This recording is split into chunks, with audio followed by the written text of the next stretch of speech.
Good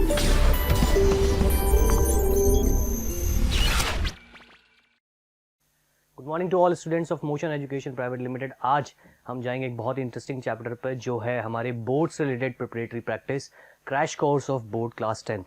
my name is Gaurav Singh Jhala और आज हम स्टार्ट करेंगे power sharing for the board perspective. Board exams के लिए कैसे हम प्रिपेयर करें या बोर्ड के लिए जो ये स्पेशल क्रैश कोर्स रखा गया है इसकी यूटिलिटी क्या है। जैसा कि सभी जानते हैं कि सोशल साइंस के अंदर जो पेपर आता है, बोर्ड का जो पेपर आता है, उसका जो लेवल होता है वो मॉडरेट टू इजी होता है। बेसिकली जो क्वेश्चन पेपर होता है उसको ना ज़्यादा आसान हम कह सकते हैं, ना ज़्यादा हम उसको टफ कह सकते हैं। बट बोर्ड के अंदर जितनी भी प्रैक्टिस आप स्कूल में करते हो, जितनी भी प्रैक्टिस आप अपने इंस्टीट्यूट्स में करते हो, जनरली क्वेश्चंस जो हैं वो मॉडरेट टू इजी होते हैं। लेकिन जब बोर्ड में आप किसी क्वेश्चन को देखते हो तो बोर्ड में वो क्वेश्चंस आपसे किसी स्टेटमेंट के थ्रू, किसी लॉजिक के थ्रू या किसी कॉन्सेप्ट के थ्रू पूछा जाता है। फॉर एग्जाम्पल मान लीजिए हम पावर शेयरिंग की ही बात करें तो पावर शेयरिंग के अंदर आपसे पूछा जाएगा, आपको पता है, फॉर एग्जांपल मान लीजिए आपने पढ़ लिया चैप्टर, आपको पता है कि power sharing is arrangement of sharing power among the different levels of government and different organs of government. आपको इस सिंपल कॉन्सेप्ट पता है, but the question will not ask directly. Question कैसे पूछा जाएगा कि for example there is a country which has diverse social and ethnic composition and what is the method in which we can develop a better development and a better living condition with respect to each and every person or each and every society of that country। तो आपको वहां ये बताया गया, आपसे पूछा गया है कि ऐसा कौन सा मेथड यूज करें कि किसी कंट्री में बहुत ज्यादा अगर डाइवर्सिफिकेशन है इन terms of people, in terms of their culture, in terms of there language, तो व्हाट इज द मेथड, वो कौन सा मेथड होगा जिसको आप डिप्लॉय कर सके। तो यहाँ आपको याद रखना है, जो पावर शेयरिंग में आप पढ़ते हैं या हम पढ़ेंगे कि बेल्जियम के अंदर कैसे एक पावर शेयरिंग का मेथड जो है उन्होंने डेवलप किया, जिसमें उन्होंने पावर को शेयर किया अलग अलग लेवल्स पर, अलग अलग लोगों के साथ, हर कम्युनिटी के वेलफेयर के लिए इक्वलिटी के साथ उन्होंने पावर डिस्ट्रीब्यूट की। तो बेसिकली चैप्टर कंसाइज है, चैप्टर को हम समझेंगे और कुछ क्वेश्चंस देखेंगे। So let's start the chapter. My name is Gaurav Singh Jhala, faculty social science, Motion Education private limited. अब हम आगे आज के चैप्टर की शुरुआत करते हैं। पावर शेयरिंग, एक छोटे से बेसिक इंट्रोडक्शन में समझते हैं पावर शेयरिंग का बेसिकली कॉन्सेप्ट है क्या। Power sharing basically defines the system of governance under different characteristics of sharing the power, sharing the governance. Governance means अगर किसी कंट्री में गवर्नमेंट है तो उस गवर्नमेंट में अगर वो डेमोक्रेटिक गवर्नमेंट है then that is necessary to share the power to each section of society, to each person of the society. Each person का मतलब नहीं हो गया, ईच पर्सन मतलब भारत की बात करते हैं। हमारी कंट्री एक बहुत बड़ी कंट्री है, हमारी कंट्री में बहुत सारे ऐसे डिफरेंट कम्युनिटीज़ हैं, कल्चर्स हैं, डिफरेंट लैंग्वेज बोलने वाले सेक्शंस हैं, डिफरेंट रीजन्स हैं। India is the most diverse country in the world. अगर हम एक बहुत बेसिक सी बात करें तो भारत एक दुनिया का ऐसा देश है जो बहुत ज़्यादा डाइवर्स है। चाहे वो लैंग्वेज की बात करो, there are almost 1300 languages, regional languages, क्षेत्रीय भाषाएं जिन्हें हम कहते हैं, जिनकी अपनी लिपि है, जिनकी अपनी स्क्रिप्ट है, जिनका अपना एक ग्रामेटिकल इतिहास है। तो जो कंट्री इतनी डाइवर्स है वहां आप कैसे किसी एक सेक्शन को ध्यान में रख के या किसी एक कम्युनिटी को ध्यान में रख के या किसी एक रिलीजन को ध्यान में रख के आप लॉ मेकिंग कर सकते हैं? क्या कर सकते हैं? नहीं, बिल्कुल नहीं कर सकते, क्योंकि ये बेसिकली बाकी सेक्शंस के साथ इक्वालिटी के साथ उनके लिए डेवलपमेंट या जस्टिस या इक्वालिटी का जो प्रमोशन डेमोक्रेसी में होता है वो नहीं होगा। ठीक है, very basic concept is defined in power sharing that power sharing is, जब कोई गवर्नमेंट बनती है, definitely there is a government in democracy, then that particular government will run with the value of constitutional validity. Clear? Now what is constitutional validity for any democratic country? किसी भी democratic country के अंदर the basic value of democracy is inbuilt in constitution. संविधान के अनुसार ही वो देश चलेगा, संविधान के अनुसार ही उसकी जो गवर्नमेंट है वो वर्क करेगी, उसके बाहर के स्फेयर में वो नहीं जाएगी। अगर कॉन्स्टिट्यूशनल वैलिडिटी को ही अगर आउटलॉ कर दें तो कैसे वो कंट्री, कैसे वो पर्टिकुलर देश डेमोक्रेटिक कहलाएगा? There are numerous example in the world जहां पर the way of governance is not democracy. For example North Korea की हम बात करते हैं। नॉर्थ कोरिया में जो नॉर्थ कोरिया के जो आज के डेट में जो डिक्टेटर हैं, dictator basically dictator word use उसके लिए किया जाता है, वो one who make the laws according to himself and rule according to himself, neglecting all the process, all the constitutional validity, all the process and laws को ignore करके पूरा काम करता है। क्लियर? तो किम जोंग यून की जो सरकार है वो कहाँ से डेमोक्रेटिक होगी? तो बेसिकली वो तो जो लॉज बनाए कंट्री में यूनिवर्सली उसको लागू करना है, वो किसी section, society, religion, culture, caste, community का ध्यान नहीं रखेंगे। क्लियर? लेकिन जब हम बात कर रहे हैं डेमोक्रेसी की, then there is a distribution of power, और ये पावर का डिस्ट्रीब्यूशन कैसे होगा? ऐसे होगा कि हर एक सोसाइटी के सेक्शन का इक्वल रिप्रेजेंटेशन हो।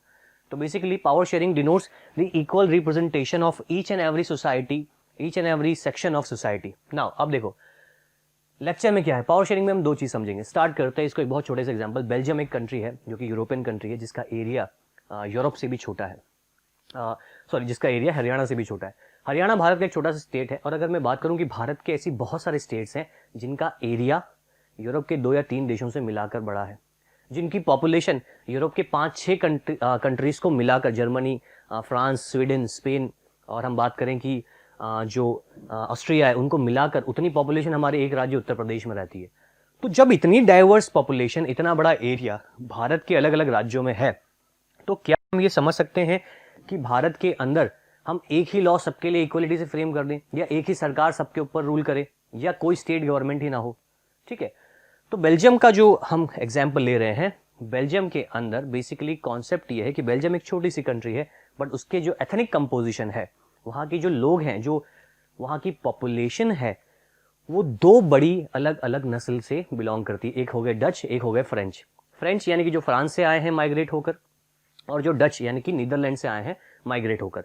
दोनों ही पॉपुलेशन जो है, ये बड़ी पॉपुलेशन है बेल्जियम के अंदर, यानी 59% जो बेसिकली आप देखोगे वो वहां पर डच हैं, और 40%, फॉर एग्जांपल मैं बता रहा हूँ, एग्जैक्ट फिगर हम बात करेंगे, 40% फ्रेंच और बाकी का बचे हुए जर्मन है। 3 अलग अलग नस्ल के लोग जब एक साथ रहते हैं, तो क्या हम ये बोल सकते हैं कि वहां पर एक सिंगल गवर्नमेंट जो फ्रेंच के पॉपुलेशन पे बेस्ड हो, वो चला दी जाए और वो सबके वेलफेयर को इक्वलिटी से देखेगी? नहीं, इसका कोई परफेक्ट कंक्लूजन नहीं है कि वो ऐसा करे। क्लियर? तो सबसे पहले हम बेसिकली पावर शेयरिंग को नटशेल में समझते हैं कि power sharing is power distributed among each level of society, each level of governance, या ये नटशेल में कॉन्सेप्ट है पावर शेयरिंग का। नटशेल में या फिर शॉर्ट में याद रखने का लॉजिक क्या है कि जब आप शॉर्ट में याद रखोगे कि okay, power sharing is a way in democracy to distribute power among each level of governments.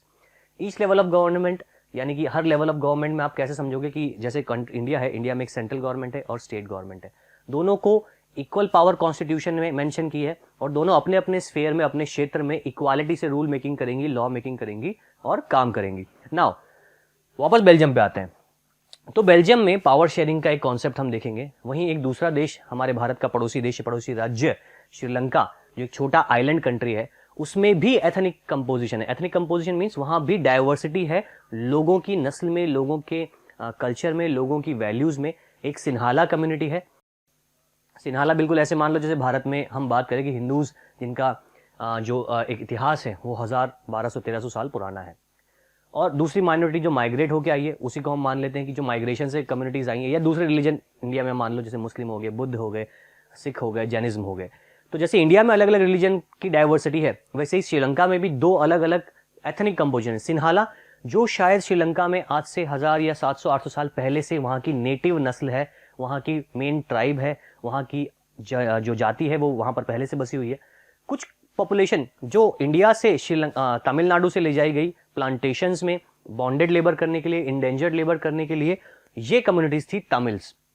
क्योंकि तमिलनाडु नियर आइलैंड जो ये श्रीलंका है उसके पास वाला सबसे क्लोजेस्ट लैंड एरिया है ब्रिटिश के इंपीरियल पावर का। यानी ब्रिटिशर्स जब इंडिया में थे तो इंडिया के पास के सबसे जो कोस्टल जो सबसे पास स्टेट था वो तमिलनाडु था। तो तमिलनाडु से बहुत सारे लोगों को बंधुआ मजदूर बनाकर, प्लांटेशन लेबर बनाकर श्रीलंका ले जाया गया, कॉफी, शुगर केन और टी के प्लांटेशंस में काम कराने के लिए। इन लोगों को 18वीं से 19वीं शताब्दी में ले जाया गया, यानी 18 to 19th century there is a very vast migration from Tamil Nadu to Sri Lanka by Britishers. जो लोग वहीं सेटल्ड हो गए, those are known as Sri Lankan Indian Tamilians. और कुछ इंडियन तमिलियंस आज से 300-400 साल पहले से वहां रहते थे during the period of south Indian Kings. जो साउथ इंडियन किंग्स थे लाइक चोला एम्पायर, पांड्या एम्पायर, हम बात करते हैं चेरा एम्पायर। उस समय जो माइग्रेशन, उस समय जो हमारी इंडियन बाउंड्रीज थी, क्योंकि आप देखते हो कि इंडिया का जो कल्चर है वो आपको ना केवल इंडिया के बाउंड्रीज में सीमित मिलेगा, बल्कि आप इंडियन कल्चर को इंडोनेशिया, मलेशिया, थाईलैंड तक एक्सपेंडेड पाएंगे। कंबोडिया में कैसे अंगोर वाट मंदिर आप देख पाते हैं, which is dedicated to Vishnu.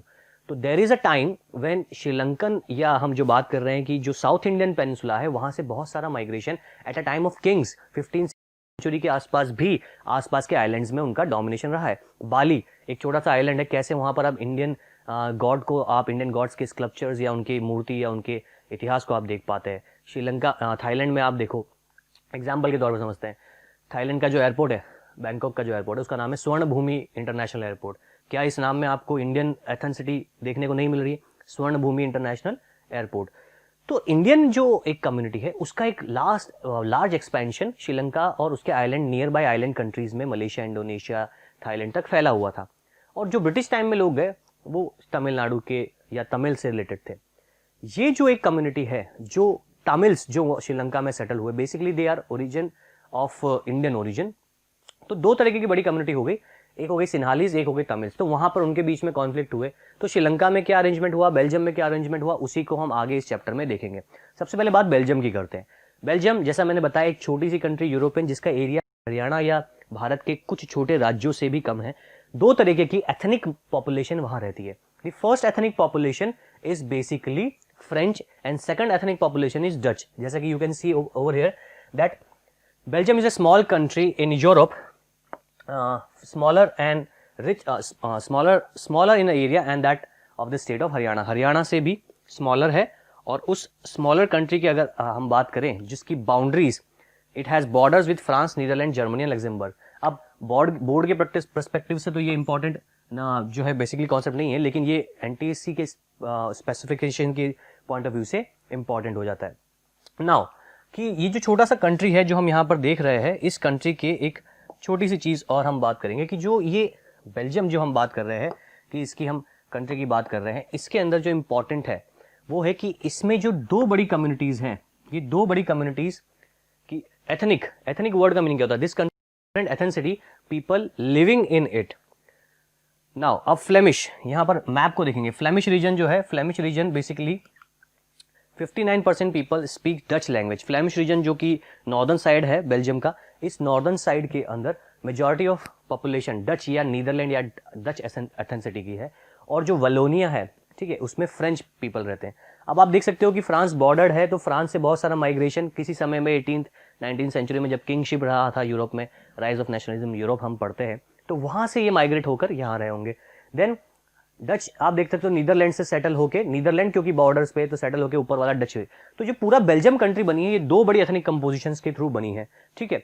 अब बहुत सिंपल सी बात है, भारत में आप देखते हो अक्सर हम बात करते हैं रिलीजियस डिबेट्स होती हैं, या हम बात करें न केवल भारत में, हम बात करें अमेरिका की, तो संयुक्त राज्य अमेरिका में भी ब्लैक लाइव्स मैटर अभी रिसेंटली मूवमेंट हुआ था। वहाँ नस्लीय हिंसा या नस्ल के आधार पर ब्लैक एंड व्हाइट कलर के बेसिस पे भी वहाँ जो है कॉन्फ्लिक्ट है। दुनिया का कोई ऐसा देश नहीं होगा जहां कलर के बेसिस पे या रिलीजन के बेसिस पे या कास्ट के बेसिस पे कॉन्फ्लिक्ट्स ना हो। ये बहुत नेचुरल है, क्योंकि जब एक कम्युनिटी ज्यादा पावरफुल हो जाती है तो वो छोटी कम्युनिटी को दबाने की कोशिश करती है। ये सदियों से चली आई परंपरा है, इसे किसी भी धर्म, जाति या संप्रदाय से जोड़ के ना देखें। अगर आज से हम बहुत हजारों साल पहले जाएं, at the time of Kings and at the time of Wars, जब किंग्स होते थे, तो वो भी छोटा रीजन, बड़े रीजन जो है छोटे राज्य को अपने में मर्ज करने की कोशिश करता था। तो देयर इज चांसेस कि अगर वो एक बड़ा रीजन जो है वो किसी और नस्ल, जाति या धर्म संप्रदाय का होगा, ठीक है। उस समय जातियां ज्यादा हुआ करती थी, नस्ल ज्यादा हुआ करती थी, कि ये कबीलाई हैं, या ये मंगोल्स हैं, या ये चंगेज हैं, या ये अवध, ये मौर्याज हैं, या फिर ये कनिष्क हैं। तो उस समय भी जो है कॉन्फ्लिक्ट्स होते थे, साउथ इंडियन किंग्स के नॉर्थ इंडियन किंग्स से कॉन्फ्लिक्ट्स होते थे। तो ये एक नेचुरल फिनोमिना है जो किसी भी जगह पर देखने में आएगा। उसी तरह से डच एंड फ्रेंच, इनके बीच में भी टसल था। और एक छोटी सी कम्युनिटी और थी जिसको हम बोलते हैं जर्मन्स, यानी डच और फ्रेंच के अलावा there are 1% people who belongs to German ethnicity. Germany के वो बिलोंग करते थे, क्योंकि आप यहां देख सकते हो कि जर्मनी से भी कुछ माइग्रेशन हुआ होगा जो इस पर्टिकुलर एरिया में आता है। तो अब यहां तक की चीज बेसिकली हम समझ गए होंगे कि किस तरीके से आप देख रहे हो कि यहाँ पर अलग अलग जो कम्युनिटीज हैं वो रह रही हैं, और इन अलग अलग कम्युनिटीज के केस में भी आप देख रहे हैं कि कैसे यहाँ पर इनका एक इंटरमिंगलशिप देखने में आ रहा है। नाउ तो ये कंपोजिशन जो आप यहाँ देख रहे हो, this composition is basically related to ethnic composition. तो आपसे एक वर्ड में एथनिक कंपोजिशन की का आंसर भी पूछा सकता है कि व्हाट इज एथनिक कंपोजिशन। तो भाई जाति, नस्ल, धर्म, संप्रदाय, भारत का एग्जांपल ले लिया करो कि भारत में तमिल है, तेलुगु है, कन्नड़ है, मलयाली है, हर तरीके का व्यक्ति भारत में मौजूद है। ये एथनिक कंपोजिशन है। उसकी नस्ल, उसकी भाषा के आधार पर वो डिफरेंट है और उसका कल्चर डिफरेंट है, उसका सोसाइटिकल सिस्टम डिफरेंट। केरला में आप जाओगे तो अलग कल्चर वैल्यूज मिलेंगे, राजस्थान जाओगे तो अलग कल्चर वैल्यूज मिलेंगे, पंजाब जाओगे तो अलग कल्चर वैल्यूज मिलेंगे। तो ये तो बात हुई बेल्जियम की कि बेल्जियम का एथनिक पॉपुलेशन डिफरेंट है, वेलोनिया और फ्लैंडर्स। अब बेल्जियम में एक छोटा रीजन और है, ठीक है, जिसको हम बोलते हैं ब्रुसेल्स। तो जो ब्रुसेल्स है, ब्रुसेल्स के अंदर फ्रेंच पॉपुलेशन ज्यादा सेटल्ड है, क्योंकि देखो जब भी कोई रीजन बसता है तो उसकी कोई ना कोई बड़ा शहर होता है, कोई कैपिटल होती है। मोहनजोदाड़ो में भी अगर हम जाएंगे तो हड़प्पा और मोहनजोदाड़ो की कुछ बड़ी सिटीज थी, ठीक है, जहां लोग रहते थे। बाकी उसका रीजन बहुत एक्सपेंडेड हो सकता है। बहुत सिंपल सी चीज है, अगर कोई स्टेट है उसमें एक बड़ी कैपिटल होगी उस स्टेट की, उसके बाद छोटे शहर होंगे, फिर छोटे कस्बे होंगे, फिर छोटे गांव होंगे। ऐसे ही जो ये बेल्जियम है, इसका जो सबसे बड़ा अर्बन शहर था, वो सबसे बड़ा अर्बन शहर था ब्रुसेल्स, जो आज भी कैपिटल है बेल्जियम की। ब्रुसेल्स में फ्रेंच पॉपुलेशन ज्यादा डेवलप थी, रिच थी, पावरफुल थी और काउंट में भी ज्यादा थी, नंबर में भी ज्यादा थी। डचेस को यहाँ मौका ही नहीं मिला कि वो इक्वल डेवलप हो सके, इक्वल लिटरेसी एक्सेस कर सके, इक्वल अपना सोशल डेवलपमेंट कर सके। देखो दुनिया में सामाजिक विज्ञान के अंदर अगर मैं बात करूं तो 3 वर्ड्स बहुत कॉमन होते हैं, social, economical and political development. ये आपको सोशल साइंस में हर जगह देखने को मिलेगा। क्या होगा, अरे मैं फॉर एग्जाम्पल मान लीजिए मैं दलित हूँ, मेरा डेवलपमेंट नहीं हुआ। इसका कारण है कि हजारों साल से चली आ रही कास्ट प्रथा, जाति प्रथा, मेरा डेवलपमेंट नहीं हुआ। सरकार ने उसके लिए प्रयोजन बनाए, लिटरेसी के लिए प्रयोजन बनाए, सामाजिक विकास के लिए प्रयोजन बनाए, कॉन्स्टिट्यूशनल उसको सेफगार्ड किया, रिजर्वेशन दिया। तो क्या होता है कि जब कोई माइनॉरिटी है या जब कोई वीकर सेक्शन ऑफ सोसाइटी है, उसके अपलिफ्टमेंट के लिए स्पेशल प्रोविजंस बनाने पड़ते हैं।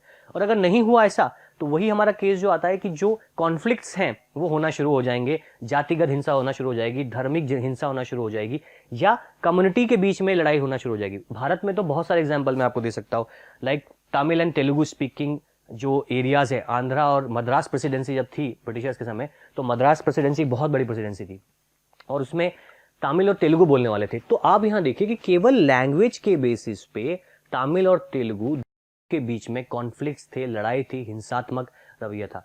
यही चीज बाद में और कहां बढ़ती गई, आंध्रा से तेलंगाना में। अभी आंध्रा से तेलंगाना भी अलग हो गया, तो लैंग्वेज के ही बेसिस पे लड़ गए। यहां तो ना धर्म था, ना जाति थी, ना यह नस्ल था, language speaking, on the basis of language. Similarly Assam के अंदर लोग बोडोलैंड की मांग करते हैं। बोडोज एक अलग जो है एथनिक पॉपुलेशन है जो असम में रहती है। बोडो एक लैंग्वेज को 8th शेड्यूल में भी इंक्लूड कर लिया गया है भारत के अंदर कॉन्स्टिट्यूशन में। तो भाई कितना कॉन्फ्लिक्ट है दुनिया में। तो कॉन्फ्लिक्ट्स को कम करने के लिए कोई तो आयोजन करना पड़ेगा, कोई तो प्रयोजन करना पड़ेगा, किसी तरीके का अरेंजमेंट तो करना पड़ेगा ताकि शांति बनी रहे, पीस बना रहे। और ये शांति बेल्जियम में तो बनी, लेकिन ये शांति कहाँ नहीं बनी, श्रीलंका में नहीं बनी। देखते हैं कैसे नहीं बनी श्रीलंका के अंदर। French people are in minority but they are rich and developed community in Belgium. Dutch community was relatively weak and got education later than French. तो डेवलपमेंट किसका था, फ्रेंच लोगों का डेवलपमेंट ज्यादा था। This led to tensions between the speaking and French speaking communities during the 1950-60। और 1950 से 60 के आते आते बेल्जियम में हिंसात्मक विद्रोह होने लगे या कम्युनिटीज के बीच में वो जो है झड़प होने लगी।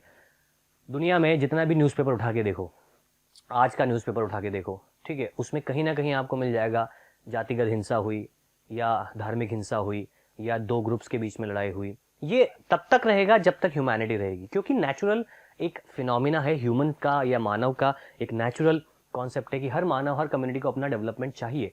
अगर वो पीसफुल मेथड से मिल जाए तो ठीक, अगर पीसफुल मेथड से नहीं मिला तो they will go and any community will go for different methods like protest, violent protest, non violent protest. हर कोई तो गांधी जी की तरह सक्सेसफुल नहीं हो सकता।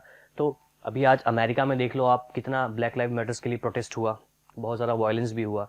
हम मिडिल ईस्ट कंट्रीज में जाएं, जो मुस्लिम कंट्रीज है मिडिल ईस्ट, लेकिन सीरिया, इराक, ईरान, हम आज भी देख रहे हैं कि वहां पर भी वायलेंट हो रहा है। और ऐसा नहीं है कि हिंदू का मुस्लिम से है, सिख का ईसाई से है, या जो इंटर रिलीजन है उसी में कॉन्फ्लिक्ट है। कई बार रिलीजन का रिलीजन के अंदर ही कॉन्फ्लिक्ट भी होता है। भाई अगर हम हमारे ही समाज की बात करें तो इसको हम इस तरीके से समझे कि अगर हिंदुइज्म है तो हिंदुइज्म में भी इंटरकास्ट कॉन्फ्लिक्ट्स हैं, ठीक है। जातिवाद की वजह से डेवलपमेंट नहीं हो पाया, बहुत सारा एक गैप डेवलप हो गया। तो देयर आर डिफरेंट कॉन्फ्लिक्ट्स दुनिया के हर हिस्से में, हर एक सेक्शन में आपको कहीं ना कहीं कॉन्फ्लिक्ट मिलेगा। जर्मनी में जाओ आप, जूइस और आर्यंस वाला आपने क्लास 9 में पढ़ा होगा। जूइस के साथ, पॉलिश के साथ, जर्मन नस्ल के लोगों के जो कितने वायलेंट जो वहां पर हैं कंसंट्रेशन कैंप्स में उनको मारा गया है। वहां तो कोई धर्म का एक सेक्शन जो है वो अलग से लेवल तैयार किया गया।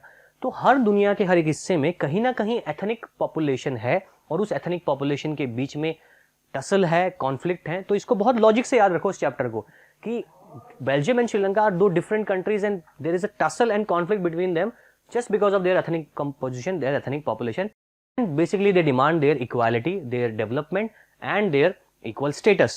Now, श्रीलंका में आते हैं। एक आइलैंड कंट्री है श्रीलंका, जैसे कि आप यहाँ देख सकते हो। ये जो ऑरेंज एरियाज है, these orange areas represents, basically this is a new map, these orange area represent the areas which is dominated by Tamil speaking people, Sri Lankan Tamilians. Green area is dominated by basically Sinhalese, Sinhali जो वहाँ की main नस्ल है सिन्हालीस के द्वारा। Yellow areas are dominated by Indian, जो Indians को ले जाया गया था कोलंबो में या सिलोन में चाय के या कॉफी के प्लांटेशंस में, वहाँ पर उनका सेटलमेंट है। ठीक है भाई, बहुत कॉमन सी चीज़, आप इसको देखो। वेस्ट इंडीज़ में इंडियन प्लेयर्स कैसे हैं? वेस्ट इंडीज़ की टीम में राम नरेश सरवन है, ठीक है, चंद्रपॉल है, सुनील नारायण है, ठीक है। कैसे ये नाम जो भारतीय नस्ल के हैं, भारतीय मूल के हैं, you will able to find in West Indies cricket team, because आज से 150-200 साल पहले ब्रिटिशर्स ने जो इंपीरियलिज्म के तहत अपने यहाँ से आइलैंड्स पे भारत से ले जाकर लोगों को प्लांटेशन के लिए बनाया, और बहुत आसान कॉन्सेप्ट था यूरोपियंस का, because they are less in numbers but they are more civilized. They pick those developing countries, उन छोटे बड़े देशों को चुनते थे जहाँ लैंड एरिया ज़्यादा है, पॉपुलेशन एथनिक है, वहाँ जाके उनको कंट्रोल करते थे, उन लेस सिविलाइज लोगों को उठाते थे और दूसरी जगह पर ले जाके उनसे बंधुआ मजदूरी कराते थे, उन पर टॉर्चर करते थे।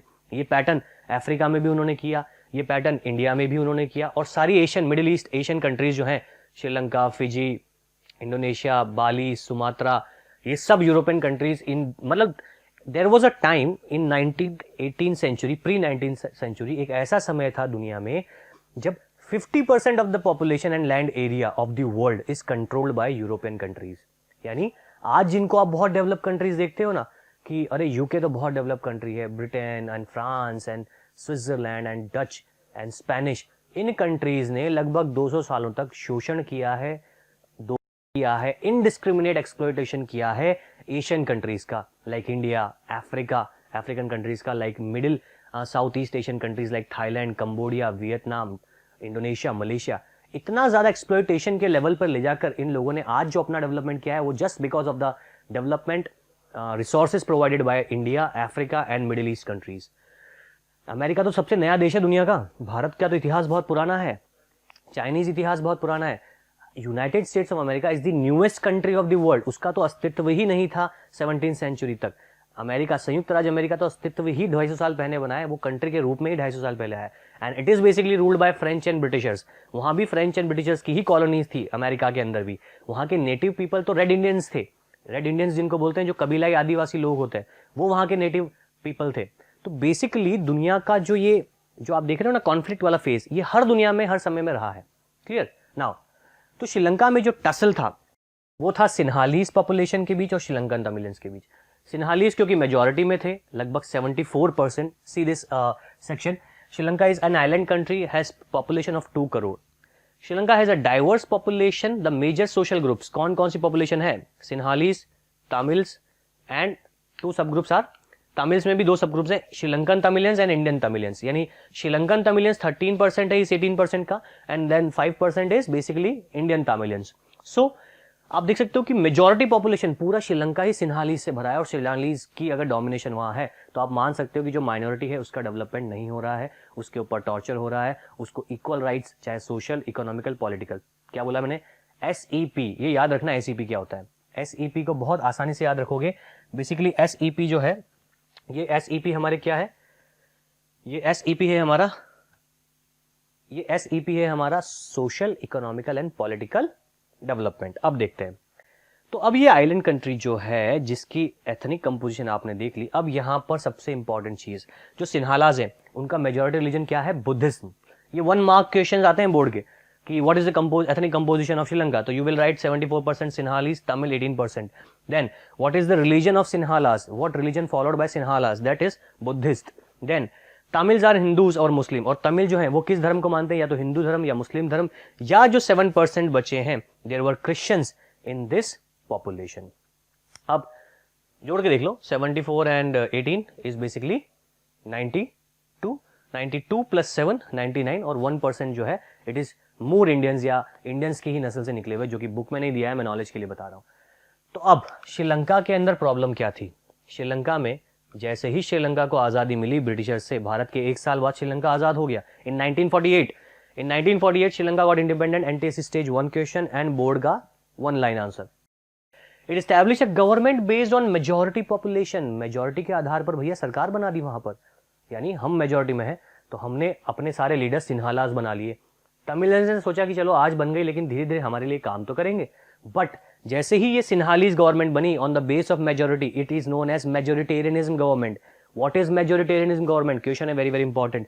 अ government which is based on a majority of population according to the caste, religion, ethnicity. कुछ भी हो सकता है, कोई जाति, कोई धर्म, कोई संप्रदाय। मेरे देश का कुछ दुर्भाग्य भी है, मेरे देश में भारत में क्या होता है कि बहुत सारी एथनिक कंपोजिशंस हैं रिलीजन की, फिर कास्ट के अंदर भी बहुत सब कास्ट है। तो हमारे यहाँ का डेवलपमेंट थोड़ा स्लो इसलिए हो जाता है कि कास्टिज्म बहुत ज़्यादा है, जातिगत हिंसा बहुत ज़्यादा है, जातिवाद बहुत ज़्यादा है। और इसी जातिवाद को कई बार पॉलिटिकल इश्यूज बनाकर पॉलिटिकल बेनिफिट्स लीडर्स लेते हैं, और इसी जातिवाद की वजह से हम आपस में लड़ते हैं और हमारा इक्वल डेवलपमेंट नहीं हो पाता। तो एक सोशल मैसेज भी दे दूँ, सामाजिक पढ़ाई रहा हूँ तो please involved in these casteism and religious based politics। कभी भी आप अपना डेवलपमेंट अपने लिटरेसी लेवल से, अपने सोशल लेवल से, अपने इकोनॉमिकल लेवल से देखें। Don't try to indulge in conflicts. ठीक है, कॉन्फ्लिक्ट्स तो दुनिया में हर जगह चल रहे हैं और चलते रहेंगे जब तक ह्यूमैनिटी है।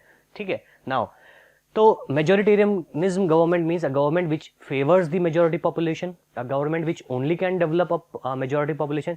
अगर मान लो भारत जो कि दुनिया का सबसे सेक्युलर कंट्री है, धर्मनिरपेक्ष, यानी धर्म को सपोर्ट नहीं करता किसी भी, सब धर्म यहाँ इक्वलिटी से रहते हैं।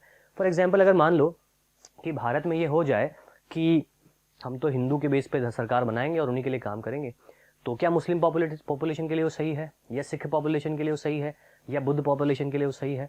भारत तो वो कंट्री है जहाँ 6 रिलीजन है, Hindu, Muslim, Sikh, Christianity, Parsi, Buddhist and Jainism. Jainism is also a religion. Jain is not a cast.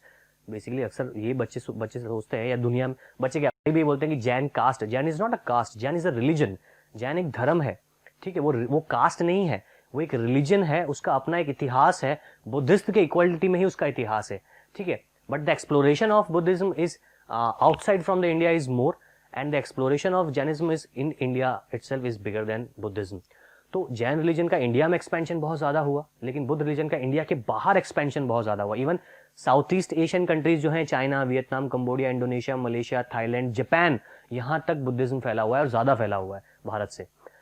तो इतने सारे धर्म है भारत में भाई, तो भारत तो दुनिया का सबसे महान देश है, मैं तो बार बार ही कहता हूँ।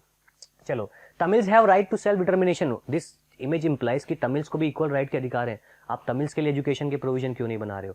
आप तमिल्स के इक्वालिटी के प्रोविजन क्यों नहीं बना रहे हो? आपने सरकार तो सिन्हाली बना ली, लेकिन आप तो काम भी सिन्हालीस के लिए ही कर रहे हो। तो एक समय तक तो डिमांड्स पीसफुल मेथड से मांगी जाएंगी, प्रोटेस्ट के थ्रू मांगी जाएंगी, लेकिन जब ये चीज नहीं होगी तब प्रोटेस्ट वायलेंट होता है, कॉन्फ्लिक्ट होता है, आर्म्स कॉन्फ्लिक्ट हो सकते हैं, हथियारों के साथ प्रोटेस्ट हो सकते हैं, मारकाट मच सकती है, जो श्रीलंका में हुआ और आज भी देखने को मिलता है, आज भी होता है। मैंने कहा ना, conflicts, social conflicts, civil conflicts will end after the humanity end. उसके पहले तो बनेगा कहीं ना कहीं किसी रूप में, ठीक है। तो एक दूसरा कैरिकेचर सटायर देखो, सिन्हालीज ओनली। ये जो आप लोगो देख रहे हो ना, ये half dog height and the mouth of the face of the lion, ये श्रीलंकन फ्लैग में भी आपने देखा होगा, ठीक है।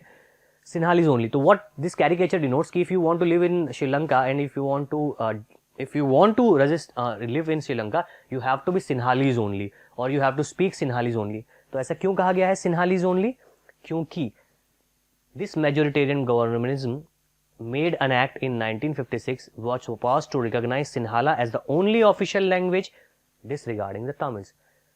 तमिलियंस को और नीचे दिखाने के लिए या उनका स्तर और नीचे गिराने के लिए क्या किया गया? देश की जो नेशनल लैंग्वेज है वो सिन्हालीज लैंग्वेज है। और क्या किया गया कि देश का जो धर्म है वो धर्म है बुद्धिज्म। यानी सारे वो मेजर्स किए सिन्हाली गवर्नमेंट ने जो कि बेसिकली तमिल्स को नीचे गिराने वाले थे, तमिल को बिल्कुल लोअर तबके का सेकंड सिटीजन बनाने वाले थे। सेकंड सिटीजन का कॉन्सेप्ट कैसे याद रखोगे? जब हम गुलाम थे, हमें गुलाम ही माना जाता था ब्रिटिशर्स का, जब हम गुलाम थे ब्रिटिशर्स के, तो ब्रिटिशर्स हमें सेकंड हैंड सिटीजन ट्रीट करते थे। हम उनके घोड़े साफ करते थे, हम उनके जूते साफ करते थे, हम उनके ऑफिस में काम करते थे, हम उनके लिए लड़ाइयाँ लड़ते थे। They treat them as a first civilian, as a developed civilian, and they treat Indians as a second grade civilians या सिटीजन। वो तो ये भी नहीं मानते थे कि ये देश हमारा है और हम उसमें रहते हैं। इतना ज़्यादा एथनिक जो है उन्होंने डिस्क्रिमिनेशन फैलाया था भारत में। ठीक है, नाउ तो जब ये हुआ, बुद्धिज्म को बढ़ावा देने की बात हुई, तो धीरे धीरे श्रीलंकन जो तमिलियंस थे और इंडियन तमिलियंस थे, उनकी डिमांड्स बढ़ने लगी। एक समय ऐसा आया कि एक प्रॉपर इंसर्जेंट ग्रुप जिसको हम कह सकते हैं उग्रवादी, यानी जो अपने डिमांड्स, अपने राइट्स, अपने मेथड्स को वायलेंट तरीकों से पाने की कोशिश करते हैं, उसको हम उग्रवादी कहते हैं। There is a difference between terrorism and insurgent activity, कभी भी इनको मर्ज मत करो। उग्रवादी ग्रुप क्या होता है, जैसे कि something what they demands is not fulfilled by peaceful method by government or any authority। जब कोई अथॉरिटी, कोई जो बॉडी है, सरकार है, अगर किसी ग्रुप की डिमांड्स को बेसिकली केटर नहीं कर रही है या उनको बहुत सोशल इकोनॉमिकल लॉस हो रहा है, तो they will ask their rights and their property with a violent method. वो हथियार उठा लेंगे, सरकार के सामने खड़े हो जाएंगे, और ऐसे सिचुएशन को सिविल वॉर की कैटेगरी में डाला जाता है। भारत में भी अगर हम बात करें तो आज नक्सलाइट एरियाज के बारे में आप सुनते हो, छत्तीसगढ़, झारखंड में। Basically, those people are settled in forest and forest is their lives। जंगल उनकी जमीन, जंगल के राइट्स के लिए ही उनकी डिमांड है। तो कई बार जब पीसफुल मेथड से वो सक्सेसफुल नहीं हो पाते हैं, तो they are bent to violent method. वही श्रीलंका में हुआ कि Sri Lankan Tamilians made a insurgent group that is known as LTTE, liberation of tigers of Tamil Eelam, and there demands a new Tamil Eelam. एक हमारे सेपरेट जमीन दे दो हमें, तो हम तो अब श्रीलंका में अलग से घर बनाएंगे, हम सिन्हालास के साथ रहेंगे ही नहीं।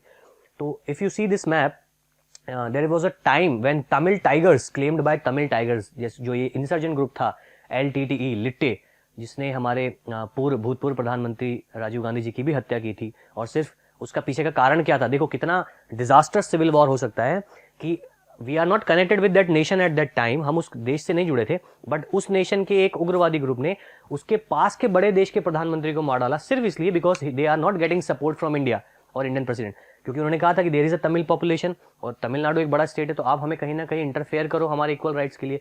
जब ऐसा नहीं हुआ, या हमारा राइट्स जो श्रीलंकन गवर्नमेंट को सपोर्ट करने लगे हम, जब या श्रीलंकन गवर्नमेंट की पॉलिसीज को हम थोड़ा सपोर्ट करने लगे, तो this group of LTTE basically killed the our former prime minister Rajiv Gandhi in Perumbudur. तो देखो कितना नुकसान होता है अगर एक ग्रुप की इक्वल डिमांड्स को केटर ना किया जाए किसी भी कंट्री के अंदर। That is the role of power sharing, कि आप जब कहीं रूल कर रहे हो या पावर को शेयर कर रहे हो, तो आप उसको इक्वालिटी के साथ जो है बेसिकली सबके साथ उसको बराबरी से शेयर करो। एक देश की प्रॉब्लम ने दूसरे देश के प्रधानमंत्री को ही जो है अपने साथ में समेट लिया। तो ये जो ब्लू एरिया है, ये पूरा डिमांड किया गया LTTE लिट्टे के द्वारा। जाफना पेनिसुला, एक मूवी आई थी, अगर आप लोगों को पता हो, तो अगर आपने सोचा हो, मद्रास कैफे, जॉन अब्राहम की मूवी थी मद्रास कैफे, उसमें यही इशू दिखाया गया था, जाफना वाला। जो LTTE के लीडर थे प्रभाकरन, VS प्रभाकरन, जिन्होंने उग्रवादी ग्रुप बनाया था अपनी डिमांड्स के लिए, और इस पूरे रीजन को कंट्रोल करने लगा थे। एक समय में श्रीलंका का बहुत सारा एरिया उनके अंडर में चला गया था। आर्म्स कॉन्फ्लिक्ट, आर्मी बनाई थी, पूरी एक आर्मी बनाई थी, उसकी ड्रेस भी आर्मी की थी, और एक तरीके से सिविल वॉर में चला गया था 20 साल तक श्रीलंका। यानी श्रीलंका की गवर्नमेंट अपने ही देश में अपने ही सिविलियन से वॉर लड़ रही थी, किसी दूसरे नेशन या दूसरी कंट्री से नहीं, अपने ही देश में। This is known as civil war. The question of 1 marks in board, what do you understand by civil war या arms conflict under civil war. ठीक है, तो ये जो है डिमांड्स थी तमिलियंस की। The Sri Lankan Tamilians launched party struggles for the recognition of Tamils as an official language for regional autonomy and equality opportunity for them. Clear, ये वो ग्रुप तमिल एलम, एक सेपरेट क्षेत्र, एक सेपरेट एरिया हमें चाहिए हमारे रीजन के लिए, हमारे डेवलपमेंट के लिए, क्योंकि हमारी सरकार तो हमारे लिए ही साथ में नहीं है। तो हम कैसे अपना डेवलपमेंट करेंगे, हम कैसे अपने सोसाइटी को आगे चलाएंगे, हम हमारे आने वाले बच्चों को कैसे इक्वल डेवलपमेंट दे पाएंगे श्रीलंका में। We need a separate region, we need a separate state, that is Tamil Eelam. अगर मान लो दुनिया में हर जगह ये होने लग जाए, तो जो एग्जिस्टिंग कंट्रीज है उनके तो हजारों टुकड़े हो जाएं, हजारों गवर्नमेंट बनने लग जाएंगी, हजारों रिसोर्सेज का जो है डिस्ट्रीब्यूशन होने लग जाएगा। तो कैसे इक्वलिटी प्रमोट होगी, और ये एक पैटर्न सा बन जाएगा हर कंट्री में कि हमें, हमारे इंडिया की बात कर लो, आज गुजरात में स्वराष्ट्र की डिमांड होती है on the basis of different culture, different values. Rajkot वाला जो एरिया है वो स्वराष्ट्र कहलाता है, और जो ऊपर वाला एरिया है कच्छ और अहमदाबाद वाला कच्छ, उसको हम काठियावाड़ी कहते हैं। महाराष्ट्र में, महाराष्ट्र के साथ स्टेट को तोड़ने की मांग की जा रही है, विदर्भ वाले एरिया में, विदर्भ क्या है, महाराष्ट्र का जो नागपुर वाली साइड है उसमें नागपुर वाला जो रीजन है वो विदर्भ कहलाता है, उसकी विदर्भ की डिमांड है वहाँ पर। और जो बॉम्बे और पुणे वाली साइड है वो पूरा ईस्टर्न वेस्टर्न महाराष्ट्र है। ऐसे ही असम में बोडोलैंड की मांग है, बोडो कम्युनिटी जो है वो अपने अलग रीजन की मांग कर रही है कि असम में से हमें बोडोलैंड दो। And that all starts after recently Telangana was created among from Andhra Pradesh, से तेलंगाना को अलग बनाया गया। तो इस तरीके की डिमांड्स अगर हर साल हर दिन केटर होने लगी तो there is a very huge amount of destruction of existing countries. Clear? So the liberation of tigers of Tamil Eelam, this basically demands a separate region. It is a separate militant separatist group fighting for an independent homeland for Hindu Tamils in northeastern Sri Lanka. तो basically एक बड़े country का disintegration हो गया छोटे छोटे सब divisions में, and this pattern should be followed by different insurgent groups and different militant groups. तो civil war, a violent conflict which lead to massacre and loss of humanity और human life, which basically in terms of a countries development, जो country के development के लिए नहीं होगा, देश के विकास के लिए नहीं होगा, और ये सिचुएशन बन गई. But after 25 years of conflict with LTTE 2009 में जब VS वेलुपिलाई प्रभाकरन को मारा गया श्रीलंकन आर्मी द्वारा, उसके बाद जो रिफॉर्म्स हैं वो शुरू हुए श्रीलंका में. श्रीलंका जो एक समय बहुत हाई ह्यूमन डेवलपमेंट में था, 1970 तक उसका ह्यूमन डेवलपमेंट बहुत तेजी से विकास कर रहा था श्रीलंका देश, वो एकदम से नीचे गिर गया जब वो आर्म्स कॉन्फ्लिक्ट में आ गया. तो कॉन्सेप्ट यही कहता है कि वाई पावर शेयरिंग. अब इसको देखते हैं कि बेल्जियम ने क्या किया. ये तो बात थी श्रीलंका तक की. श्रीलंका में मैसेकर हुआ, क्या बेल्जियम में भी डच और फ्लेम के बीच में इसी तरीके से वारदात हुई या विक्टिम्स बने वहां पर ह्यूमैनिटी के? नहीं. बेल्जियम में एक समझदारी वाला मॉडल बनाया बेल्जियम की एथनिक कंपोजिशन है. They started a system of power sharing which is known as Belgium model. Belgium model जो आगे चल के दुनिया के सभी डेमोक्रेटिक कंट्रीज के लिए एक एग्जाम्पल बना. क्या था ये बेल्जियम मॉडल? बेल्जियम मॉडल के अंदर the Belgium whole country is govern by 3 types of government. पूरी कंट्री को 3 तरीके की गवर्नमेंट रन करेगी. दैट इज सेंट्रल गवर्नमेंट जो पूरे कंट्री के लिए होगी बेल्जियम के लिए, स्टेट गवर्नमेंट्स जो बेल्जियम के इक्वल डिस्ट्रीब्यूशन किए पार्ट्स के वहां पर स्टेट गवर्नमेंट्स होगी, और एक कम्युनिटी गवर्नमेंट जो कि माइनॉरिटीज के लिए होगी, उनके इंटरेस्ट को देखेगी. अब ब्रुसेल्स जहां हमने पढ़ा था, फ्रेंच जो है मेजॉरिटी में थे, तो ब्रुसेल्स में जो बेसिकली पार्लियामेंट बनी बेल्जियम की, केंद्र सरकार बनी, वहां पर equal seats were given to French and Dutch ministers. Seats बराबर दी गई फ्रेंच एंड डच मिनिस्टर्स को, इक्वालिटी हो गई. नाउ देन स्टेट गवर्नमेंट, पूरे जो बेल्जियम है उसमें जो स्टेट्स गवर्नमेंट बनाए, जो भी रीजन्स बनाए गए, स्टेट्स बनाए गए या प्रोविंस बनाए गए, वहां पर इक्वल सीट्स दी गई डच के साथ फ्रेंच को, जहां फ्रेंच क्योंकि माइनॉरिटी में थे पूरी पॉपुलेशन में, ठीक है, तो डच के साथ इक्वल सीट्स दी गई फ्रेंच को. And there is a third level of government which is known as community government. Community government जिसमें जर्मन, फ्रेंच और डच तीनों के बराबर मिनिस्टर्स थे, और किसी भी एथनिक या माइनॉरिटी के लिए अगर कोई कानून बनाना है तो उसको अकेले कोई भी एक ग्रुप, चाहे डच या फ्रेंच या जर्मन, पास नहीं कर सकता.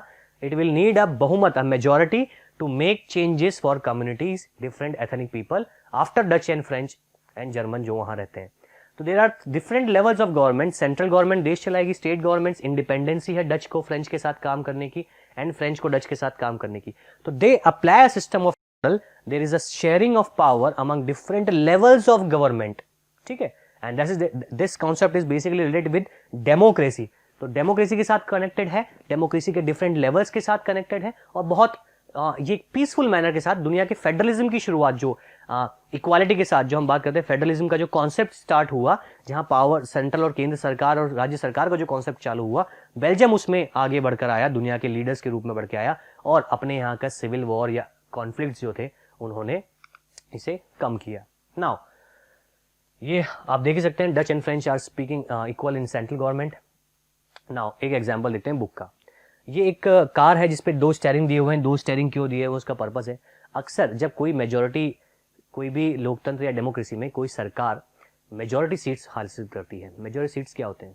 भारत में लोकसभा के अंदर 545 सीट्स एग्जिस्टिंग है. 552 तो टोटल कैपेसिटी है, लेकिन फुलफिल नहीं है पूरी. 545 एग्जिस्टिंग कैपेसिटी है.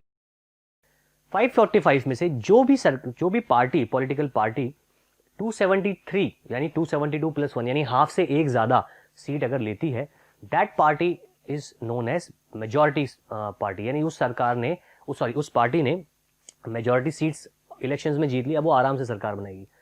बट कंसिडर द केस 2, अगर बीजेपी, आईएनसी और आप पार्टी लगभग 150 सीट्स मिल जाती हैं, अब सरकार कौन बनाएगी लोकसभा के अंदर भारत में? तो अब यहाँ पर होगा कोलिशन, गठबंधन। आप पार्टी या तो बीजेपी के साथ मिलेगी या आप पार्टी यहाँ पर कांग्रेस के साथ मिलेगी। समझे हम क्या बात कर रहे हैं? देखो एक बार कॉन्सेप्ट इसको देख लो ताकि समझ में आ जाए कि जो मैं बात कर रहा हूँ बेसिकली वो बात है क्या। ठीक है, मैंने बोला कि बीजेपी है, ठीक है, इसको मिलेगी 150 सीट्स, है ना। आईएनसी है, इंडियन नेशनल कांग्रेस, इसको मिल गई 150 सीट्स, यानी 300 सीट्स तो यही हो गई। तो मेजॉरिटी की तो अब बात ही नहीं होगी। और आप पार्टी ये भी लोकसभा के इलेक्शन में फॉर एग्जांपल मान लो 80 सीट्स इसको मिल गई। अब इंडिया में सरकार बनाने के लिए क्या चाहिए? 273 सीट चाहिए आउट ऑफ 545। तो अब या तो बीजेपी को आप पार्टी के साथ मिलना पड़ेगा, ठीक है, या फिर आईएनसी को आप पार्टी के साथ मिलना पड़ेगा। बीजेपी और आईएनसी तो फॉर एग्जांपल मान लो सरकार बना ही नहीं रही है मिलके, मान लो इन दोनों को मर्ज होना पड़ेगा। That particular type of government is known as coalition government. Coalition means गठबंधन की सरकार। और ये जो गठबंधन की सरकार है ये हमेशा अनस्टेबल होती है, but sometimes this coalition government promotes equality because it have to take care of interest of both communities या both parties या persons और sections और society जो कि related है इन दोनों parties से, उनको मैनेज करके चलना पड़ता है। तो ये जो आप एक डायग्राम देख रहे हो ये जुड़ा हुआ है जर्मनी का। जर्मनी में दो पार्टीज जो एक दूसरे की राइवल हैं, Christian democratic party and social democratic party. दोनों ही पार्टी एक दूसरे के साथ कभी मिलके नहीं चलती हैं, कभी भी बैलेंस बना के नहीं चलती, एक दूसरे की अपोजिशन में रहती हैं, राइवल्स हैं। बट क्योंकि 2005 के इन दोनों ही पार्टी को क्लियर मेजोरिटी नहीं मिली, तो at that time there is a time कि दोनों ने ही ये फिक्स किया कि हम कोलिशन करके सरकार चलाते हैं, गठबंधन करके सरकार चलाते हैं और इसको आगे बढ़ाते हैं। क्लियर? तो कई बार coalition government can be fruitful to take care interest of both section of society या जो भी उसके राइवल्स हैं। क्लियर? नाउ अब एक दूसरा सबसे इंपॉर्टेंट पॉइंट कि प्रूडेंशियल एंड मॉरल रीजन। हम अक्सर ये बोलते हैं कि अरे पावर शेयरिंग है तो सही, पर इसको फॉलो क्यों करना है? ऐसा क्या रीजन है कि पावर शेयरिंग को हमें फॉलो करना है? देखो हम अक्सर कहते हैं, मम्मी हमें सिखाती है कि नैतिक शिक्षा, ठीक है, एक तो होती है हमारी नैतिक शिक्षा, पेड़ पौधे बचाओ, सफाई रखो, गंदगी मत फैलाओ, नैतिक शिक्षा। Moral values, moral reason, moral values, बड़ों का आदर करो, सफाई रखो, इधर उधर मत जाओ, पढ़ाई करो, मॉरल वैल्यूज। मॉरल मीन्स कहा जाता है बट किया नहीं जाता, या करना है या नहीं करना है, that is not compulsory, it should be based on a person. जैसे मुझे कहा जाता है कि हाँ भाई पेड़ लगाओ, सफाई रखो, कचरा मत फैलाओ, मॉरल वैल्यूज। एक हो गया rules, discipline should be followed, अगर करेंगे तो ऐसा नहीं होगा, दैट इज प्रूडेंशियल। ठीक है, so what is the concept of power sharing जिसको प्रूडेंशियल और मॉरल वैल्यूज के लिए किया जाना चाहिए? तो आपसे अक्सर क्वेश्चन पूछा जाता है बोर्ड में कि what is prudential and moral reason for power sharing, कि पावर शेयरिंग किया जाना चाहिए, इसका प्रूडेंशियल रीजन क्या है? मतलब नेसेसिटी, यानी प्रूडेंशियल अगर बोला जा रहा है मतलब नेसेसरी है, किया ही जाना चाहिए, होना ही चाहिए। ठीक है, एंड मॉरल रीजन क्या होगा पावर शेयरिंग के? कि अगर करेंगे तो डेवलपमेंट होगा, ये होगा, एक्स्ट्रा जो है लोगों का डेवलपमेंट होगा, मतलब जिसको हम शिक्षा के रूप में देख सकते हैं। तो प्रूडेंशियल रीजन क्या कहता है? देखो प्रूडेंशियल रीजन ये कहता है कि if power sharing is good because it avoids conflict among different section of society and it will promote equal distribution of power sharing and development. Prudential reason ये कहता है पावर शेयरिंग का कि power sharing को perform किया जाना चाहिए because इससे सबसे पहला तो कॉन्फ्लिक्ट्स नहीं होते, चाहे वो सोसाइटिकल हो, चाहे रिलीजियस हो, चाहे कास्ट हो या एथनिक कॉन्फ्लिक्ट हो। कॉन्फ्लिक्ट्स को अवॉइड करती है पावर शेयरिंग का पैटर्न, और इसीलिए प्रूडेंशियल रीजन पावर शेयरिंग का है, इट शुड बी परफॉर्म्ड। अब मॉरल रीजन क्या है? Power sharing is good in terms of democratic values and it promotes democratic way of governance in all region of country and it should be based on the decisions taken by majority and that government should be concerned all the section of society। मतलब moral value क्या है कि अगर हम ये मान लो कि श्रीलंका में जो मेजोरिटी और माइनॉरिटी के बीच में टसल था, उस टसल में भी एक चीज थी कि क्या सिन्हालास के ऊपर जब तमिलियंस ने हमला किया तो केवल तमिलियंस ही अफेक्टेड रहे? क्या श्रीलंका तमिलियंस की ही ग्रोथ नहीं हुई? क्या श्रीलंका में सिन्हालीज ही आगे डेवलप हुए? नहीं।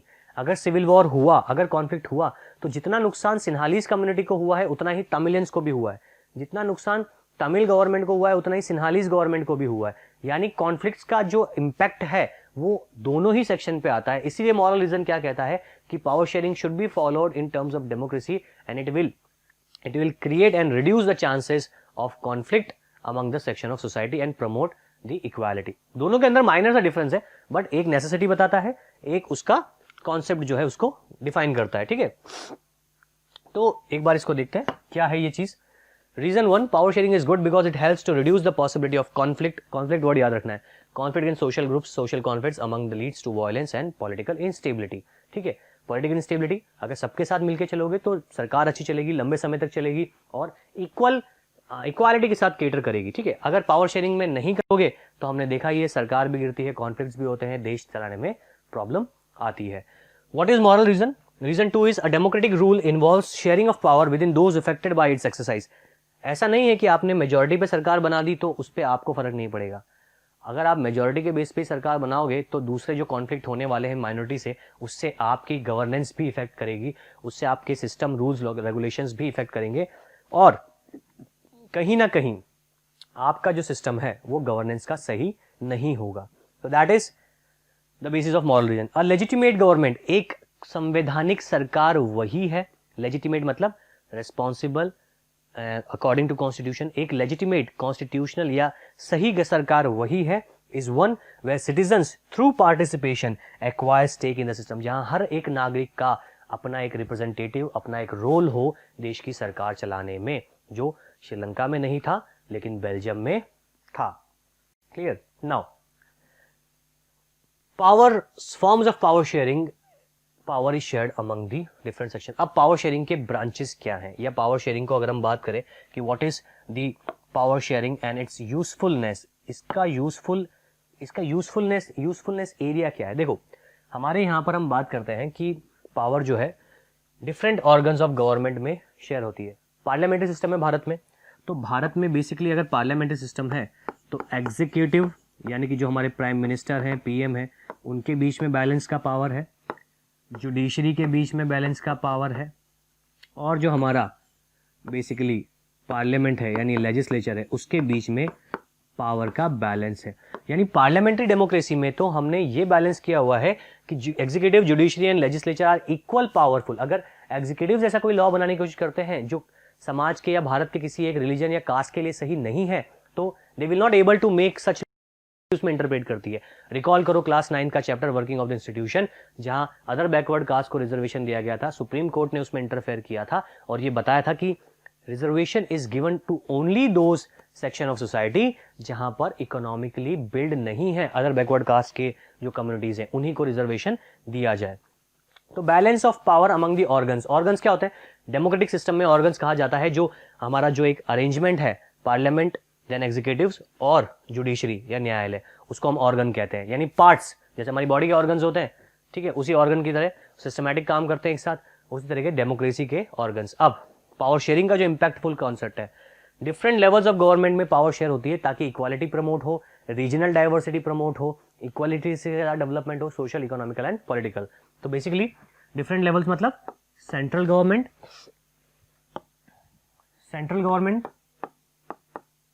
Then state government, local government. हमारे यहाँ पे तो पंचायत और म्युनिसिपैलिटी भी है इसमें. ठीक है, central, state and local government. Now third जो है पावर शेयरिंग का जो पॉइंट है, इंपॉर्टेंट पिलर, वो है डिफरेंट कम्युनिटीज. जैसे आपने देखा कि रिजर्वेशन का प्रावधान है हमारे यहाँ लोगों के बड़ा वीकर सेक्शन को ऊपर लाने के लिए. हमारे यहाँ ट्रेड यूनियंस बनते हैं, जैसे लेबर के ट्रेड यूनियंस, किसानों के यूनियंस. उनका एक रोल है, they are basically create pressures to bend the decision of government. Government से, सरकार से अपनी बात मनवाने के लिए, अपनी इक्वालिटी, अपने राइट्स के लिए, अपने अधिकारों की बात मनवाने के लिए वो सरकार के डिसीजंस को बेंड कर सकते हैं, उन पर प्रेशर डाल सकते हैं, यानी डिसीजन मेकिंग में उनका रोल हो सकता है.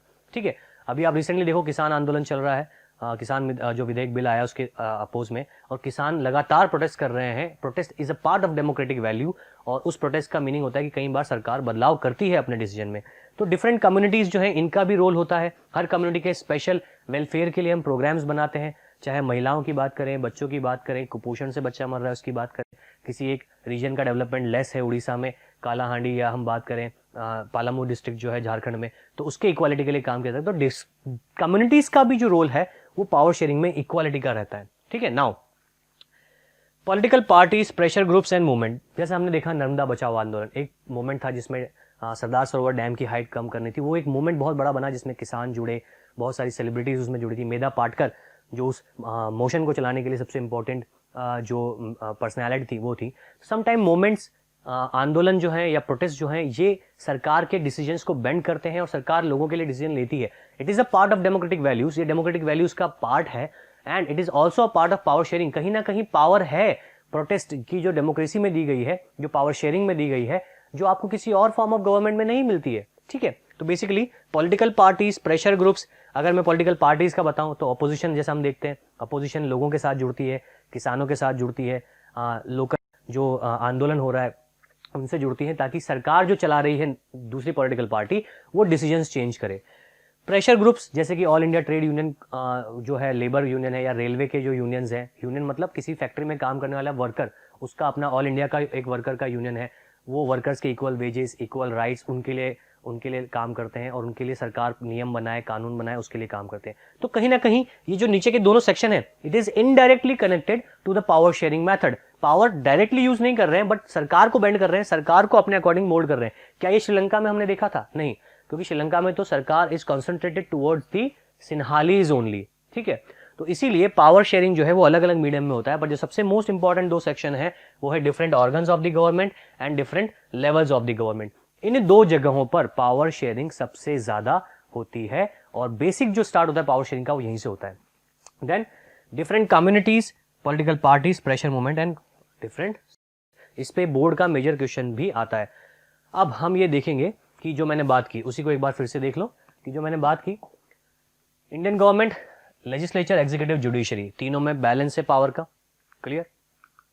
Then levels of and organs of government के अंदर आप जाओगे तो union government, state government and local government. ठीक है, तो लोकल गवर्नमेंट, यूनियन गवर्नमेंट के अंदर हम बात कर रहे हैं, तो यहां पर आप क्या देख रहे हो कि वर्टिकल पावर शेयर हो रही है, यहां पर हॉरिजॉन्टल पावर शेयर हो रही है। देन जितने भी इक्वल राइट्स का एक बहुत बड़ा एरिया है, हम उसको लिमिटेड नहीं कर सकते। वोटिंग राइट्स हैं for all, equal voting rights, equal rights for women, childrens, different communities, section of society. Protest का भी अपना एक रोल होता है पावर शेयरिंग में। ये क्वेश्चन है लास्ट ईयर का, ध्यान से देखिए इसको। लास्ट ईयर क्वेश्चन आया है ये बोर्ड के अंदर क्लास 10th में और 5 मार्क्स का क्वेश्चन है ये। ठीक है, इसको थोड़ा ध्यान से समझे। क्वेश्चन नंबर 23 है, compare the situation of Belgium, compare the situation of Belgium and Sri Lanka considering their location, size, cultural aspect. कैसे करोगे? आपको पता ही है बेल्जियम में 59% डच, जो मैंने बताया था कितना इंपॉर्टेंट है। ठीक है, 40% जो है आपका वो फ्रेंच एंड देन जर्मन। ठीक है ना, 1% जर्मन। ठीक है, they lived in Wallonia and Flemish region. जब आप श्रीलंका में जाओगे तो सिन्हालीज 74%, देन तामिलियंस। ठीक है, they are different in terms of their ethnic composition, their values, their cultural and their language. तो लिंग्विस्टिक बेसिस पे कल्चरल एस्पेक्ट्स में ये डिफरेंट है। तो बेसिकली आपको क्वेश्चन डायरेक्टली नहीं दिया गया है, लेकिन आपको लिखना क्या है, आपको दोनों का एथनिक कंपोजिशन ही बताना है कि श्रीलंका में किस तरीके से लोग रह रहे हैं, कल्चरल एंड साइज। साइज जैसा हमने देखा था कि हरियाणा से छोटे हैं, 2 करोड़ पॉपुलेशन श्रीलंका की है। बेल्जियम जो है वो हरियाणा से भी छोटा है, बॉर्डर है लग्जमबर्ग, नीदरलैंड एंड फ्रांस से। ठीक है, तो 5 मार्क का जो ये क्वेश्चन है, बेसिकली आप देख सकते हो कि इसके अंदर पार्ट्स हैं। पार्ट्स मतलब फर्स्ट पार्ट देखो दिया हुआ है, वो compare the situation of Belgium and Sri Lanka considering their location. तो फर्स्ट पार्ट में आप लोकेशन बताओगे कि बेल्जियम जो है वो घिरा हुआ है, हरियाणा से छोटा है और घिरा हुआ है इनसे। श्रीलंका जो है वो एक आइलैंड कंट्री है इंडिया के पास और 2 करोड़ पॉपुलेशन, 1 मार्क हो गया श्रीलंका और बेल्जियम में। थर्ड आपसे पूछा हुआ है what location, size and culture aspect पे बेसिस में डिफरेंट क्यों है। तो इसमें आप एथनिक कंपोजिशन बताओगे कि इतनी इतनी प्रतिशत पॉपुलेशन डच और फ्रेंच की है, इतनी इतनी एथनिक पॉपुलेशन जो है बेसिकली वो Sinhalese, Tamilian, Indian Tamilian and Christians की है। तो लास्ट ईयर का ही क्वेश्चन है 5 मार्क्स का। इस चैप्टर में से मेजर क्वेश्चन आने की पूरी संभावना होती है 5 मार्क्स की, और वो इंपॉर्टेंट कॉन्सेप्ट पे ही है। ऑप्शन में और में इसी का क्वेश्चन दिया हुआ, देखो, how is the idea of power sharing emerged. Power sharing का आइडिया कैसे बनता है? To avoid the conflicts among the different society and section of the society. ठीक है, explain different forms that have common arrangement of power sharing. वही different forms जो हमने अभी लास्ट डायग्राम देखा, ये वाला different forms of power sharing, तो इस पे भी मेजर क्वेश्चन आने की संभावना थी। तो लास्ट का जो कॉन्सेप्ट है, why power sharing is desirable, जिसमें हम बोलते हैं कि सिविल वॉर्स, कॉन्फ्लिक्ट्स अवॉइड करते हैं, that is the reason that power sharing is desirable because it avoids the civil conflict and methods. Prudential reason and moral reason का एक question आ सकता है. ठीक है, अब कुछ क्वेश्चंस देखते हैं. शॉर्ट आंसर, एक लाइन में कौन कौन से क्वेश्चन आ सकते हैं. ठीक है, आप इन सभी क्वेश्चंस को करने में एबल होंगे. अब हमने जो इतना डिस्कशन किया है, power sharing is a form of governance. ठीक है, ये गवर्नेंस का फॉर्म है under which power is shared among different organs and levels of government. हो गया, fill in the blanks. Objective types जो आते हैं बोर्ड में स्टार्टिंग फ्रॉम 1 to 20, वो 1 मार्क्स का होता है. उसमें मैच द फॉलोइंग भी हो सकते हैं, फिल इन द ब्लैंक्स भी हो सकते हैं, ट्रू फॉल्स भी हो सकता है, 1 मार्क्स की डेफिनेशन भी हो सकती है. इवन आपको डायग्राम दे दिया जाएगा, आपको आइडेंटिफाई करना होगा कि किस सेक्शन से, चैप्टर से रिलेटेड है, किस इवेंट से या इंसिडेंट से रिलेटेड है. Next question, what is the major religion of Sri Lanka? Buddhism. ठीक है, क्योंकि सिनालीस बेस था. And it got independence in which year? 1948. Under which region French are in majority and powerful in Belgium? तो Wallonia है कि Flemish है, वो आपको देखना है. And powerful in Belgium. What was Tamilelam? A separate state demanded by Sri Lankan Tamilians in Sri Lanka is known as Tamil Elam. ठीक है. What is civil war? A civil war is concentrated between in a country among its citizens only. Its citizens which involved armed conflict and violent methods. अपने ही नागरिकों में आपस में हो. Civil war. What is majoritarianism government? A government which was based on a majority population in terms of religion, caste and ethnicity is known as majoritarianism government, and it works to only concentrated with majority population. Important questions है तीनों, last वाले 4, 5, 6. What is horizontal method of power sharing? Horizontal बता ही दिया मैंने, executives, legislature and judiciary. Vertical, different, central government, state government and local government. Next देखते हैं. Short answer, 3 marks के अंदर ये क्वेश्चन आते हैं. 3 मार्क्स के अकॉर्डिंग 40 to 70 वर्ड्स में इनको लिखना होता है. Explain the ethnic composition of Belgium. Ethnic composition Dutch, French and Germans. Composition 59, 40 and 1%. ठीक है. श्रीलंका में diverse population, Sinhali 74, Tamilians 18%, Tamilians में भी Indian Tamilians 5%, Sri Lankan Tamilians 13% and 1% जो है Christians.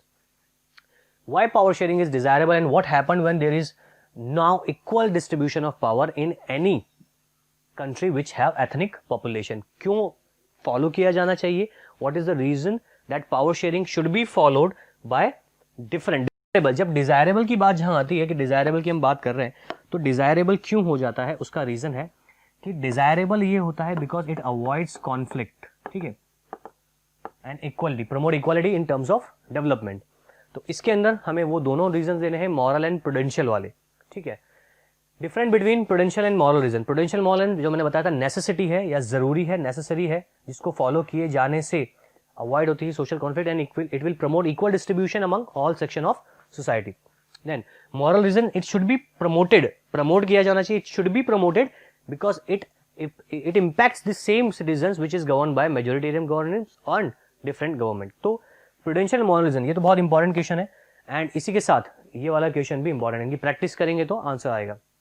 How any country may avoid situation of civil war और internal conflict. Civil war and internal conflict using method of power sharing. Explain, कैसे avoid किया सकता है? तो इसमें आप एग्जाम्पल बेल्जियम मॉडल का, कि Belgium has developed a model which was based on the distribution of power among equal section of society and it promote that social, economical and cultural development and aspect of the people.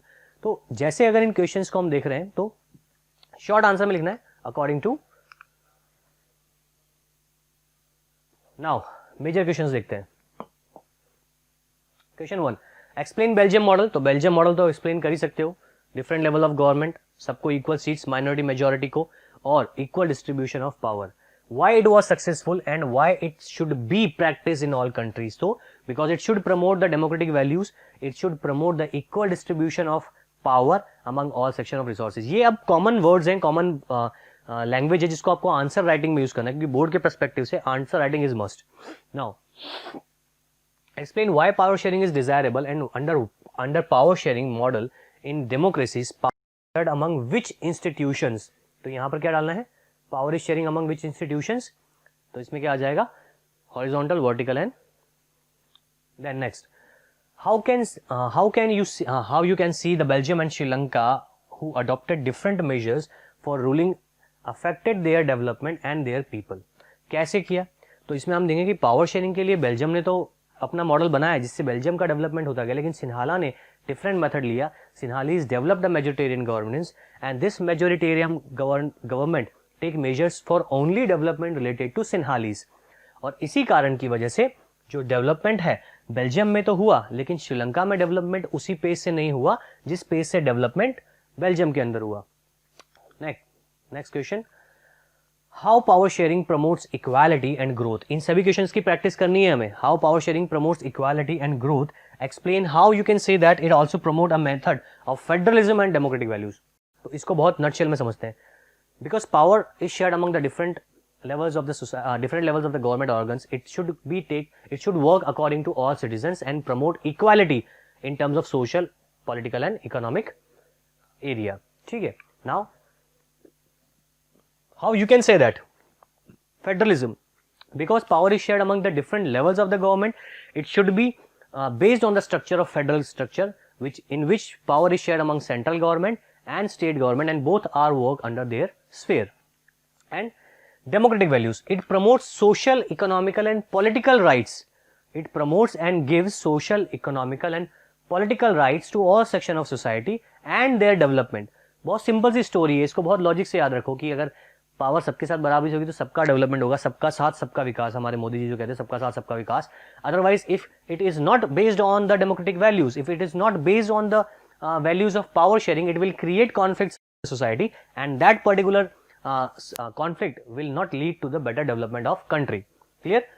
तो ये questions थे, इनकी practice करें और इन questions के साथ अपनी board की प्रिपरेशन को अच्छे से बनाएं। और याद रखें, chapter is very very important in perspective of board. Thank you so much. My name is Gaurav Singh Jhala. Motion पे अपनी स्टडीज को रेगुलर रखें। Take care. Thank you.